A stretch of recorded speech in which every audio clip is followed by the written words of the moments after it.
I can be quite funny and light-hearted when I'm with good friends, but I'm not a joker.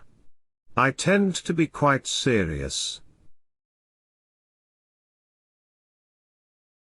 When I left this morning, I said to myself, the last thing you have to do is forget your speech. And, sure enough, when I left the house this morning, the last thing I did was forget my speech. I found the films as amusing as sticking an arrow in the neck and finding out there was a gas bill tied to it. Facing the stadium crowd, you can't see the whites of their eyes. It's just an amorphous collection of noise and, of course, you also can't see the billions of people watching at home, so your intimidation level is pretty low. But, in fact, so many of the scholars I have met, particularly the clergy of the Church of England, are extraordinarily haughty and arrogant people who are extraordinarily presumptuous about the importance of their position in society. Of course, in the second film, Maigrey's Dead Man, which is a more ominous and darker story, the tone and feel is very different. I've always believed that there should be no subject that can't be joked about, including religion.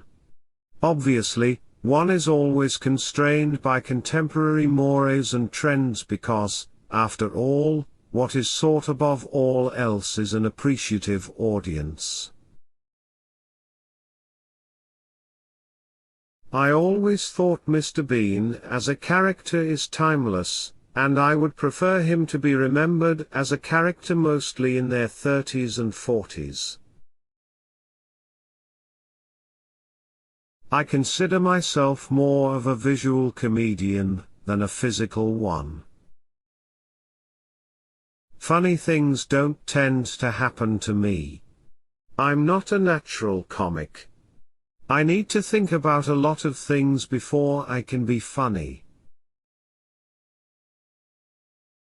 To tell good, sharp religious jokes, you have to be commended. For telling a bad story, you should be ridiculed and berated. The idea that you could be sued for telling both of them is pretty fantastic. Right now, I certainly don't think never again, but I also don't think I can't wait to play that role again. I'm between the two. But I always felt that whatever I did, I could do better. I guess that is perfectionism. Despite the fact that your physical abilities are starting to decline, I also think someone in their childish 50s becomes a little sad. You have to be careful. And, we give more value, or at least I personally give more value, to the creative value and creative challenge of something than commercial necessity. Do it right then. If you get the right quality, marketability, or whatever, your ability to sell videos or your ability to earn money or whatever, will naturally follow. But try to lead creatively rather than lead the market. And that's important to me. Art is something no one laughs at and no one makes money off of, which I would argue against.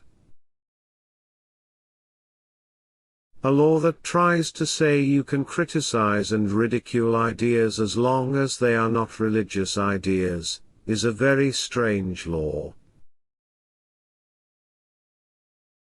Having spent much of my career parodying religious figures from my own Christian background, I was appalled by the idea that it could, in effect, be made illegal to imply ridicule of a religion or to rail against religious figures.